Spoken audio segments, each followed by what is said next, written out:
श्री शिवाय नमस्तुभ्यम। हम सबको पता है कि 16 मई को तुमरुका जयंती का बहुत ही विशेष सा दिन है और आपको पता है कि ज्येष्ठ का महीना स्टार्ट हो चुका है और मैंने आपको बता रखा है कि जब भी हमारे सनातन धर्म के हिसाब से, हिंदू धर्म के हिसाब से कोई भी मंथ स्टार्ट होता है तो उसका जो पहला शुक्रवार होता है वो तुमरुका जी को समर्पित होता है। इसीलिए इस दिन को तुमरुका जयंती के नाम से भी जाना जाता है ना। बहुत ही सर्वाधिक सिद्ध दुर्गा योग बन रहा है इस दिन, तो आप सभी लोगों को 7 लौंग को शिवलिंग के ऊपर रखना है और उसे उठा करके खाना है। एक नए तरीके से इस उपाय को हम लोग करेंगे जिससे हमारे घर परिवार में किसी को भी कैसी भी बड़ी छोटी बीमारियां हों वो सारी बीमारियां खत्म ज़रूर हो जाएं। ठीक है ना।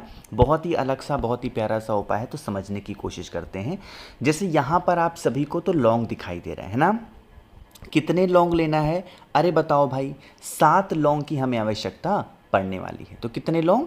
7 लौंग। ध्यान रखिएगा, जो लौंग हम इस्तेमाल कर रहे हैं उसके जो फूल हों वो क्रैक ना हो, टूटे ना हो, इस चीज़ का भी ध्यान देना। तो 7 लौंग लीजिएगा। अब इस 7 लौंग को लेकर के तांबे के लोटे में जल को भरिएगा। तुमरुका जी का हम जब भी कोई उपाय करते हैं तो बिना गंगा जल के वो उपाय पूरा नहीं होता है, इसीलिए जल के अंदर क्या डालेंगे? गंगा जल। ठीक है ना।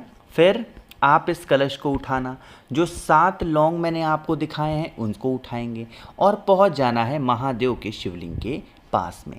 आपको एक बात तो पता होगी कि महादेव का पूरा परिवार शिवलिंग के ऊपर ही विराजमान है। बहुत बार मैंने बता रखा है, बार बार रिपीट नहीं करते हैं ना।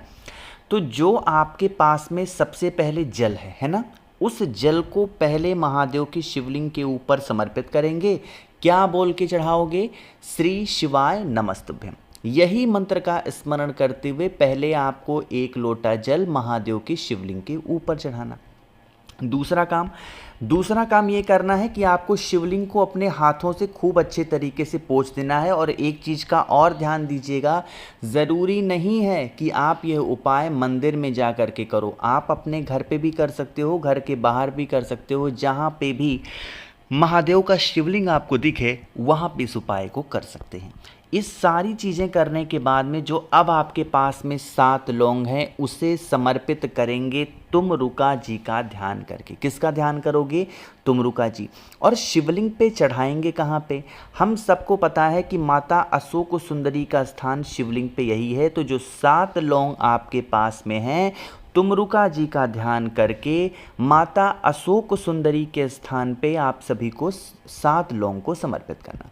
7 लौंग जब आप समर्पित कर चुके हैं उसके बाद में क्या करना है? फिर आप इन्हीं 7 लौंग को महादेव से औषधि मांग कर उठाएंगे। हे शिव शंभु भोलेनाथ, हमारे घर में इस प्रकार से लोग बीमार रहते हैं, परेशान रहते हैं, उनकी बीमारी ठीक नहीं हो पा रही है, कोई दवा असर नहीं कर रही है।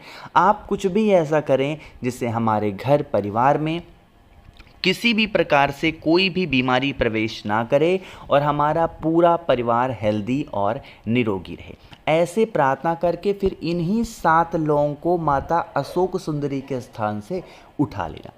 उठाने के बाद में उन लौंग को लेकर के कहाँ पे जाओगे? आप अपने घर पे जाएंगे। ठीक है ना। यहाँ पे मैं कुछ लिख रहा हूँ, आप सभी को फॉलो करना है। देखो यहाँ क्या लिखा हुआ है? शुक्रवार के दिन उपाय किया, घर लेकर गए। नेक्स्ट डे मॉर्निंग से, यानी कि जब शनिवार का दिन पड़े, रविवार का दिन पड़े, सोमवार का हो, मंगलवार का हो, बुधवार का हो और बृहस्पतिवार का, ये कितनी तिथियां लिखी हुई हैं? अरे बताओ भाई, 1 2 3 4 5 6 और एक नेक्स्ट आता है हमारा फ्राइडे।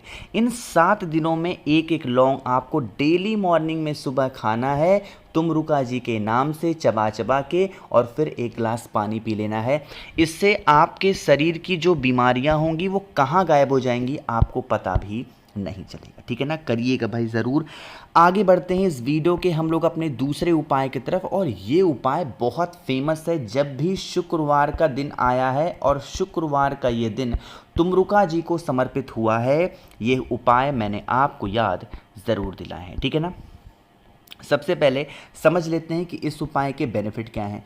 पहला उपाय तो हम लोगों ने जाना था बीमारी को लेकर के।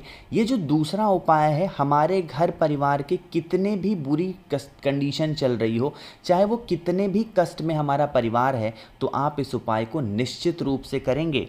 इसके लिए क्या करना है? आपको दूध चाहिए, लेकिन लेकिन ध्यान रखिएगा जो दूध का इस्तेमाल करोगे वो तांबे के लोटे में नहीं करना है, ठीक है ना। क्या करना है, कोई सी भी कटोरी ले सकते हो, चाहे चांदी की हो, स्टील की हो, कोई भी हो, है ना। उस कटोरी को लेना, कटोरी के अंदर आपको दो चीज़ें डालनी है। एक तो आप दूध डालोगे ही डालोगे, दूसरे नंबर पे आपको पानी भी डालना है, ठीक है ना।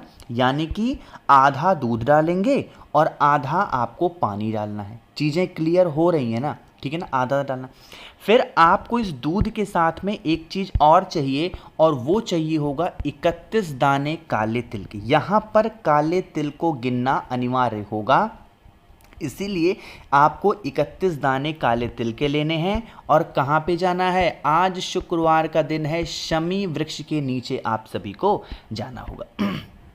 शमी पेड़ के नीचे पहुंच करके जो आपके पास में काला तिल है 31 दाने, 31 दाने, उन्हें शमी पेड़ के नीचे आपको जब समर्पित करोगे तो तुम रुका जी या फिर तुम रुकेश्वर महादेव के नाम से आपको समर्पित करना है। और फिर जो आपके पास में दूध और पानी का मिक्सचर है वो इसी काले तिल के ऊपर कौन सा नाम लोगे अब महादेव का, अरे बता दो जल्दी से, अवधूतेश्वर महादेव। फिर से बोल रहा हूँ, कौन से महादेव, अवधूतेश्वर महादेव के नाम से अगर आप समर्पित कर देते हैं तो इससे आपके घर परिवार के वो कितने भी पुराने कष्ट हों, उन कष्टों से आपको छुटकारा मिल ही नहीं रहा है तो आप इस उपाय को निश्चित रूप से करेंगे। ध्यान रखिएगा, पहला उपाय तो आप किसी भी समय कर सकते हो, बट जो दूसरा उपाय मैंने आप लोग को बताया है वो आपको प्रदोष काल में ही करने हैं, उस सुबह के टाइम पे नहीं करना, ठीक है ना। चलो, दो उपाय आपको समझ में आ गए हैं, आगे बढ़ते हैं अब इस वीडियो के हम लोग अपने तीसरे उपाय की तरफ। ये उपाय बहुत प्यारा है, बहुत ज़्यादा आसान है। क्या फ़ायदे हैं, कैसे करना है, बातें ज़रूर करेंगे, लेकिन उससे पहले जल्दी से करिए वीडियो को लाइक। जिसने अभी तक चैनल को सब्सक्राइब नहीं किया, मेरी आवाज़ आप पहली बार सुन रहे हैं, चैनल को ज़रूर सब्सक्राइब करेंगे, है ना। देखो, थोड़ा सा समझने की कोशिश करिएगा, बहुत ही ईजी सा उपाय है। अब इस उपाय के लिए हमें दो चीज़ें चाहिए सॉरी, सबसे पहले समझ लेते हैं फ़ायदे क्या हैं। तो यह उपाय होगा आपकी इच्छा की पूर्ति के लिए, या फिर आप कह सकते हो आपकी मनोकामना की पूर्ति के लिए बहुत स्पेशल है, ठीक है ना। बहुत ही छोटा सा भी उपाय है। इसके लिए आप लोगों को चावल के दाने की आवश्यकता पड़ने वाली है, मात्र 3 चावल के दाने। ध्यान रखिएगा, जो चावल का दाना इस्तेमाल आप कर रहे हो वो कहीं से खंडित ना हो, क्रैक ना हो, टूटा ना हो, इस चीज़ का विशेष ध्यान देंगे। तो मात्र चावल का 3 दाना। चावल के दाने के साथ में आप लोगों को ज़रूरत पड़ने वाली है पीले चंदन की। ध्यान रखिएगा, जो पीला चंदन इस्तेमाल करोगे वो सूखा वाला नहीं होना चाहिए, आपको गीला पीला चंदन लेना है। और फिर पहुंच जाना है महादेव के शिवलिंग के पास में। आपको पता होगा कि जब हमें अपनी कोई भी बात महादेव से बहुत जल्दी मनवानी होती है तो हम किसे खुश करते हैं, माता अशोक सुंदरी को। तो जो आपके पास में पीला चंदन है उस पीले चंदन को माता अशोक सुंदरी के स्थान पे क्या करना है, आपको लेपन करना, जैसे मैंने कर दिया। लेपन करने के बाद में जो आपके पास में चावल के 3 दाने हैं उन्हें माता अशोक सुंदरी के ही स्थान पे मात्र समर्पित करना है अपनी मनोकामना कह के। अब देखो, यहाँ पे जल भी चढ़ाना है, लेकिन जल चढ़ाने का जो नियम है, तरीका है, वो बिल्कुल डिफरेंट है। ये जो स्थान आपको दिखाई दे रहा है ये है माता का हस्तकमल, जिसे हम क्या बोलते हैं, कटी भाग भी बोलते हैं। तो आप लोगों को इसी कटी भाग पे ही जल चढ़ाना है और कहीं भी आपको जल चढ़ाने की कोई आवश्यकता नहीं है। तो करके देखिएगा, ये आपके विशेष को, मनोकामना को जल्दी पूरी करेगी। आगे बढ़ते हैं इस वीडियो के सबसे आखिरी उपाय की, जिससे आपके घर का कोई भी बच्चा चंचल है, चाहे वो आपके पति हो, वाइफ हो, बच्चे हों, कोई भी हो, थोड़ा सा लीजिएगा मक्खन, मार्केट में इजीली अवेलेबल है। मक्खन लेने के बाद में तांबे का लोटा ले लो, उसके अंदर जल भर लो और पहुंच जाओ महादेव के शिवलिंग के पास में। फेस रखिएगा उत्तर दिशा, नॉर्थ डायरेक्शन। जो मक्खन का लेपन है उस मक्खन का लेपन करेंगे महादेव के शिवलिंग के ऊपर, किसके नाम से, अरे बता दो जल्दी से, हाटकेश्वर महादेव। थोड़ा सा तरीका समझिएगा इस उपाय का, किसके नाम से, हाटकेश्वर महादेव। लेपन करने के बाद में फिर आप इसी मक्खन को उठा करके छोटी सी कटोरी में रोक लेना और फिर 1 लोटा जल चढ़ाना। मक्खन का लेपन करने के बाद में मक्खन को निकाल के कटोरी में रोक लेना और फिर आप 1 लोटा जल चढ़ाना। जब जल चढ़ाना तो उस व्यक्ति का नाम और गोत्र ज़रूर बोलना जो घर में बहुत चंचल करता है, क्रोध करता है। उसके बाद में फिर इस कटोरी का जो मक्खन होगा इसे घर लेके जाना और किसी भी चीज़ में मिला करके 11 दिनों तक अगर आप खिला देते हैं तो इससे उस इंसान की जो क्रोध होगी उसमें बहुत राहत मिलेगी। ध्यान रखिएगा, शिवलिंग से जब मक्खन लेके जाना तो उस मक्खन को फ्रिज में ज़रूर रखना, वरना ख़राब होने का डर बहुत रहता है। ठीक, बाकी वीडियो पसंद आई हो तो लाइक करिएगा। कुछ पूछना है नीचे कमेंट सेक्शन में पूछें। और मेरे जितने भी भाई बहन आवाज़ आज मेरी पहली बार सुन रहे हैं, चैनल को ज़रूर सब्सक्राइब करेंगे। श्री शिवाय नमस्तुभ्यम।